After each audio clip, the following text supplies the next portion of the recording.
আসসালামু আলাইকুম। জাতীয় পে স্কেল ২০২৫ কবে নাগাদ আমরা পেতে যাচ্ছি এইটার বিষয়ে কিছু কথা বলবো।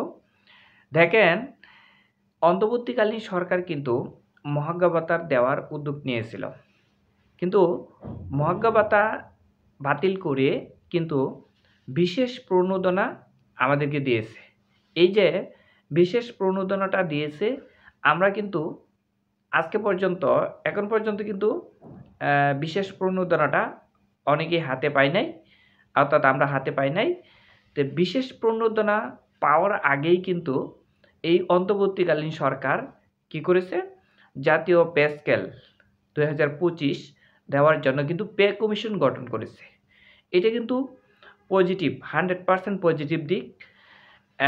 আর এইটা ধরেন, জাতীয় পে কমিশন যেহেতু গঠিত হয়েছে, আপনারা নিশ্চয়ই অবগত আছেন, ৬ মাসের মধ্যে রিপোর্ট দেওয়ার কথা বলা হয়েছে।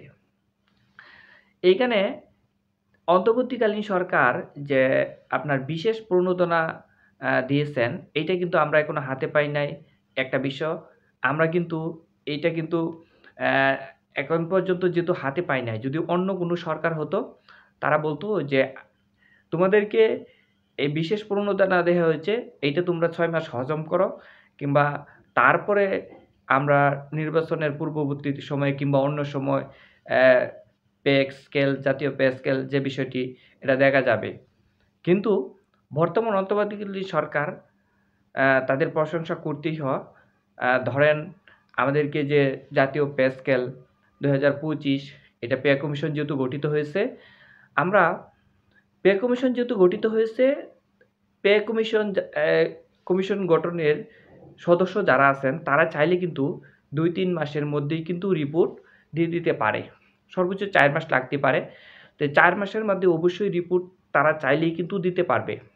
তো এই ৩-৪ মাসের মধ্যে যদি রিপোর্ট দিয়ে দেয়, তাহলে আমরা আশা করতেই পারি, ধরেন জানুয়ারি ২০২৬ সালে একটা ইতিহাস সৃষ্টি হতে যাচ্ছে।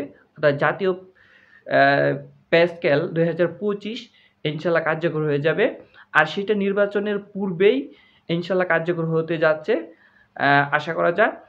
এইখানে এখন যে বিষয়টি হলো, জাতীয় পে স্কেল তো ২০২৫ দিবে, কিন্তু বর্তমান দ্রব্যমূল্যের ঊর্ধ্বগতি এবং আশেপাশের যে দেশগুলো আছে এবং বাংলাদেশের যে বিভিন্ন দ্রব্যমূল্যের ঊর্ধ্বগতি আছে, সার্বিক দিক বিবেচনা করে বর্তমান যে ডিজিটাল যুগ এবং বর্তমানে চলার মতো, ধরেন ৬ সদস্য বিশিষ্ট পরিবারের চলার মতো যতটুকু বেতন ভাতা প্রয়োজন, যদি সেই আমাদের দাবি দাওয়াগুলো কিন্তু বিভিন্ন সংগঠন কি করতেছে, আপনার জাতীয় পে কমিশন গঠিত যে হয়েছে, মানে পে কমিশনের যারা সদস্য আছেন, তাদের সাথে কিন্তু প্রতিনিয়ত যোগাযোগ করার চেষ্টা করতেছে।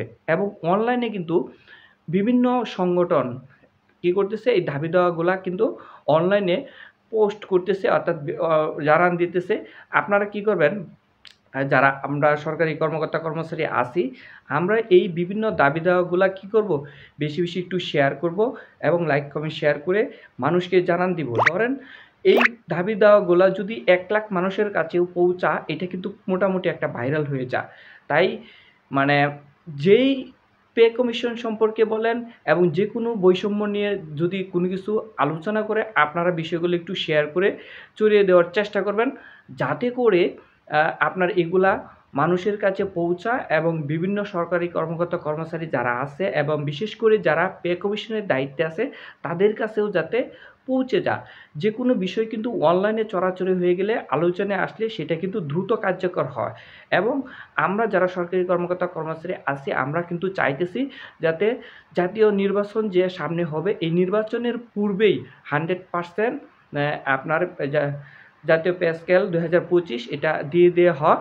এবং এটা 100% আপনারা নিশ্চিত থাকেন, এবং ২০২৬ জানুয়ারির আপনার জানুয়ারিতে ইনশাল্লাহ আমরা পেয়ে যাব, নির্বাচনের পূর্বেই আশা করা যাচ্ছে।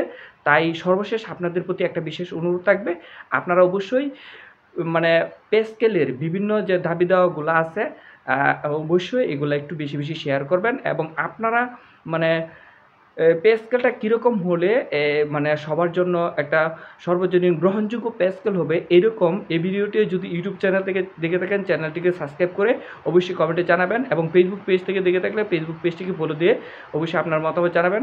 ভিডিওটি এখানে শেষ করবো। সকলকে আমার পক্ষ থেকে আসসালামু আলাইকুম।